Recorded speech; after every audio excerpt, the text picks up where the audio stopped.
What's the creepiest but true story someone has told you? Story 1.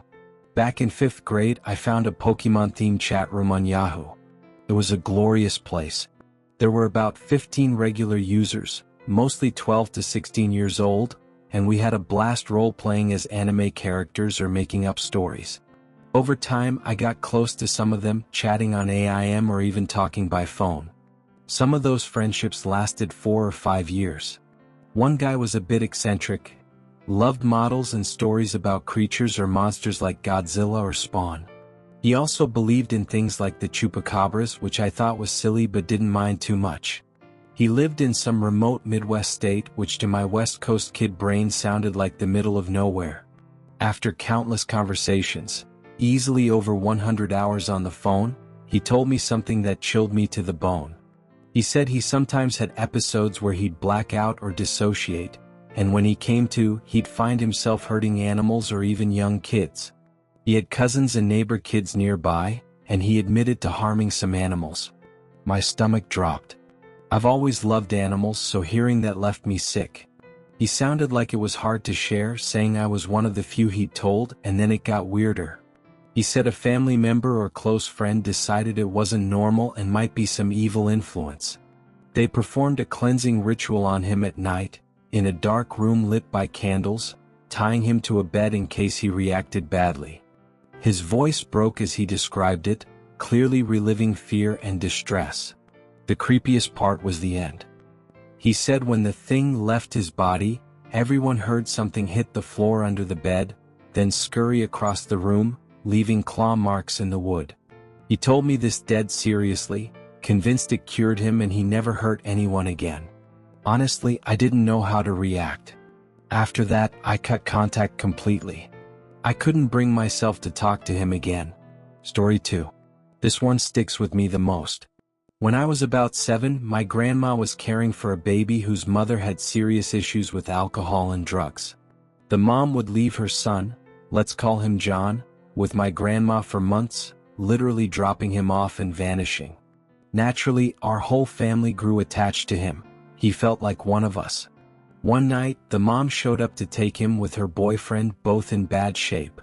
On the way, they crashed the car. John ended up in a coma for 3 or 4 days. One of those nights, my older brother woke up screaming and crying, waking the whole house. He said John had died. My parents, worried, tried to calm him and asked what happened. He said John came into his room, crying, saying he had to leave but was scared and wanted my brother to go with him. As my parents tried to explain it was just a nightmare, the phone rang. It was my uncle, calling from the hospital to say John had just passed away. This was over 30 years ago, but it still gives me chills every time I think about it. Story 3. When I was a kid, we moved to a new house.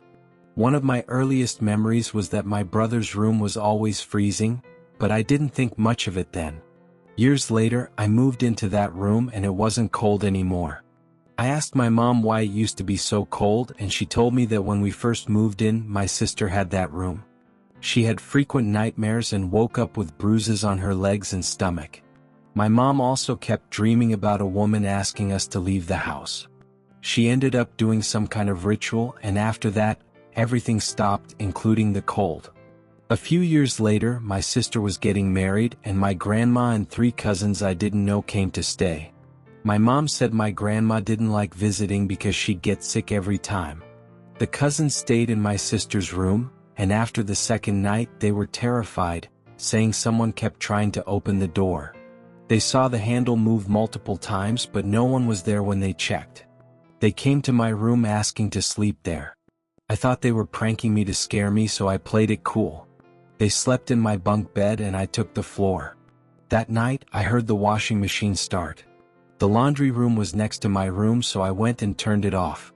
But as I returned, just outside my door, I heard chains dragging down the hallway. I opened the door fast. Nothing.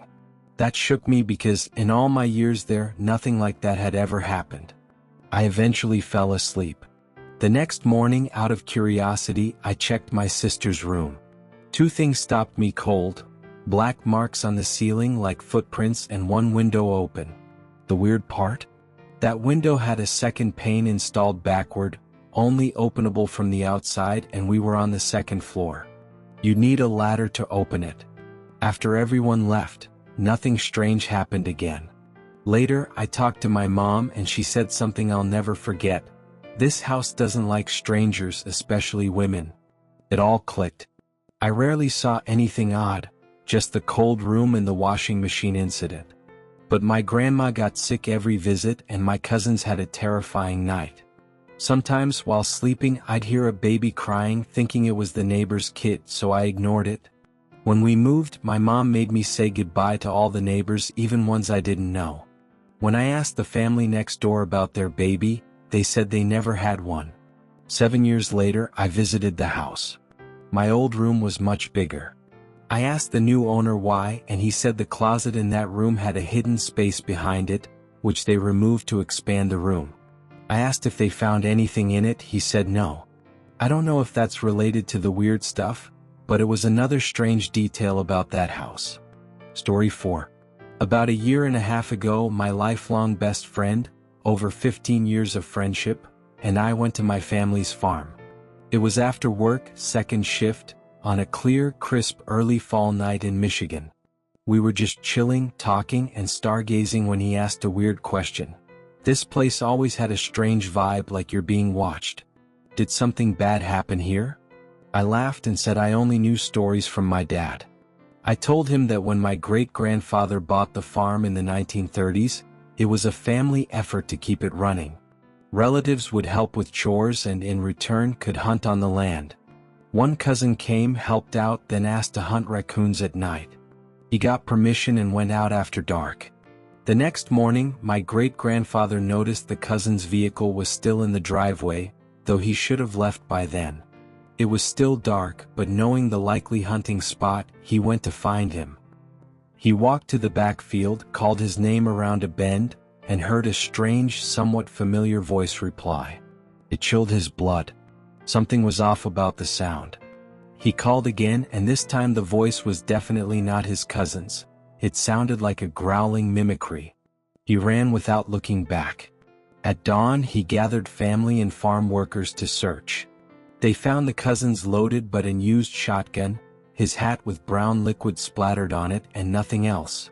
My great-grandfather searched for him for over 60 years. The only time he thought they might find something, per my dad, was when they drained the swamp in the backfield where the cousin was likely hunting. Story 5. A high school teacher told us about a friend of his in rural Arkansas. This friend met a girl in line at Walmart, hit it off, and found her quiet, deeply religious, his dream type. They exchanged numbers and talked almost every night, long calls stretching into the early hours. They went out a couple of times and she seemed genuinely kind, ending calls with a little prayer like, "Thank you, Father." He was smitten. She invited him to her house for a Saturday night, insisting he arrive exactly at 7:30 p.m., not a minute late or she'd end things. He was a kid's baseball coach, and though he had a game that day, it was set to end with plenty of time, so he agreed. The game ran long though, and after it ended, 3 kids still hadn't been picked up, so he drove 2 home but dropped the third off near his house, telling him to walk. A bad call, he admitted. He rushed home, showered, changed, and sped to her place, arriving at 7:35, 5 minutes late. A woman in her 40s answered, coldly saying, "Clarice says you're late. She doesn't want to see you. Leave." Frustrated and sad, he left. A day or two later, he saw news coverage of Clarice's house, with the woman who answered the door being arrested and Clarice behind her. The story was about child abductions. Soon, a police officer visited him, asking if he was so-and-so. Nervous, he asked if he needed a lawyer. The officer said he couldn't legally share details but felt morally obligated to tell him this. Both women were part of a cult involved in dark rituals. Inside the house, police found human remains, blood on the walls, and glass jars with what looked like organs, each labeled with a missing child's name. One empty jar had his name on it. The ritual they planned required precise timing, and his 5-minute delay saved his life. He swore that in some remote places, there are groups and beliefs you can't fully grasp, and something as simple as being late can change your life's course. Story 6. A friend told me this about a month after his mom died of a heart attack while walking in her garden. It was sudden but natural, with nothing suspicious. For the first month, everything seemed normal, but then things got weird. The garden where she died started wilting for no reason, despite regular watering. Strange noises started around the house. Things falling, unexplained bangs, even footsteps. One night, a noise woke him. Half asleep, he went to the kitchen for water to clear his head. As he turned the corner, he swears he saw his mom standing at the stove, back to him like she was cooking. He could even smell food. The figure, or whatever it was, turned slowly, looked at him, and smiled. He wanted to run or scream, but something stopped him. He stood frozen. His mom's figure walked to the back door, opened it, and went to the garden, motioning for him to follow. He did, following her to the exact spot where she died. She stood there, and he watched silently for about 10 minutes, trying not to panic. Finally, she vanished. He waited longer just in case before going back inside. He couldn't sleep for hours, thinking it was grief playing tricks. But the next morning, in the exact spot where she stood, he found 5 roses growing in bone-dry soil, perfectly formed, surrounded by wilted plants. One for each family member. Him, his sister, his older brother, his dad, and the dog. I didn't believe him until he sent me a photo of the roses, standing out in dead soil, like they grew to mark something, send a message, or say goodbye. It's been 6 months and it still gives me chills. I can't imagine living it. Story 7. I live near a camp I attended as a kid. At 7, there was a counselor rumored to be Russian, part of the camp's big international exchange program. He was weird, really weird. Some staff said he was insanely fast. During staff-only bonfires, he'd catch live rabbits, skin them on the spot, and eat them. Everyone said it was wild to watch. He also had a unique chokehold move that could knock you out for a few seconds and you'd wake up fine. I saw him do it to another counselor once, out for about 10 seconds. After that, they banned him from doing it, but kids got curious. They'd secretly ask him to do the move and he'd agree, each time applying it harder, knocking kids out for longer. One day a camper went missing. He wasn't in his bed in the morning, though he'd gone to sleep with his cabin the night before. They organized a camp-wide search, keeping all us kids on the soccer field for hours while they looked. When they checked the lake, they found him floating near the sailing dock, alive but unconscious, with clear marks around his neck like someone had gripped him hard. Everyone knew who did it. They detained and deported the counselor. The creepiest part? He was never part of any exchange program. No one knew who he was or how he got there. He just showed up. Story 8. In Beaumont, Texas, there's a place called Saratoga or Bragg Road, known for paranormal stories. I've gone with family several times. Sometimes you see something odd, sometimes not. One night was different. We all piled into one truck. It's Texas, everyone has a truck. I was about 16 in the truck bed with my stepdad while my brother, mom, 2 cousins, and aunt were in the cab. We went to Bragg Road because we were all in town on a Wednesday night with no plans the next day, figuring an empty road might up our chances of seeing something weird. My uncle has creepy stories about the place, but that's for another time. The deal with Saratoga is simple. You drive slowly down the 1-lane dirt road, turn around, and drive it again if you want. The first pass was uneventful, though we saw a sketchy group of college-aged kids parked in a swamp clearing, just getting out of their car. They gave us dirty looks like we were intruding. We turned around for another pass, forgetting about them. But when we got back to their spot, they'd set up a pole with a star-shaped symbol and were gathered around a fire, muttering. Those dirty looks from before? Now 100 times worse. My stepdad and I, in the truck bed, were face to face with them. The others could just roll up their windows. 2 minutes later, we heard a weird rustling. My stepdad pushed me, pointed up, and said, "Look at that."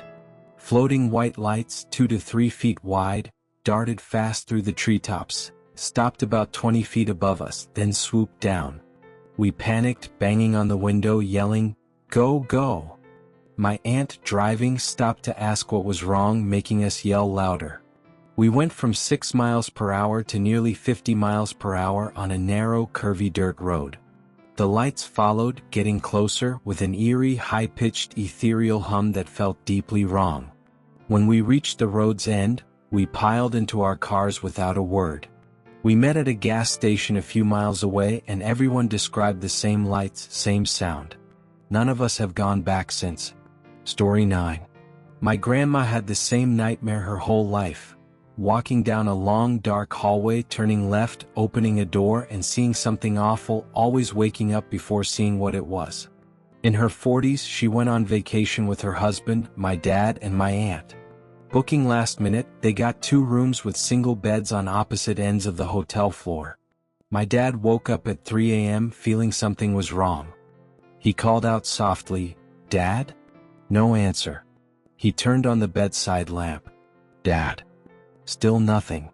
Worried, he got out of bed, shook him, no response. He ran down the hallway to my grandma's room, banging on her door. She opened it, distressed, and he shouted, "Something's wrong with Dad." He led her down the long hallway to the last door on the left. She turned left, opened the door, and saw her husband dead in bed, a heart attack. She never had that nightmare again. Story 10. My parents had a dream something bad would happen to me when I was 3. In my mom's dream, her late mother appeared, saying she just wanted to hug me. I never met my grandma. She died in a crash with a reckless driver before I was born. She told my mom she wanted to meet me and not to be mad. In my dad's dream, he felt he'd lost something vital, leaving him with overwhelming sadness he couldn't stop.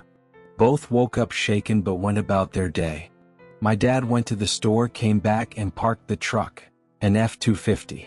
My 5-year-old sister, strapped in the front seat, couldn't get out and threw a tantrum. My dad brought in the groceries and went inside. I ran to the front yard, tried climbing into the truck, and fell under a tire. Crying, I stayed there. My sister, still tantruming, accidentally knocked something, putting the truck in neutral. It rolled, running over my head and stopping with a tire on my chest. My dad came out, saw me, panicked, couldn't find the keys in a grocery bag, and screamed for help. Neighbors tried lifting the truck but couldn't. It was too heavy, so they pushed it, letting it roll over the rest of me to get me out. I was airlifted to the hospital. In the air, my heart stopped for about a minute. I ended up with just a scar, a broken collarbone, damaged teeth. I got caps as a kid, and 6 years of braces. That was my parents' first premonition dream.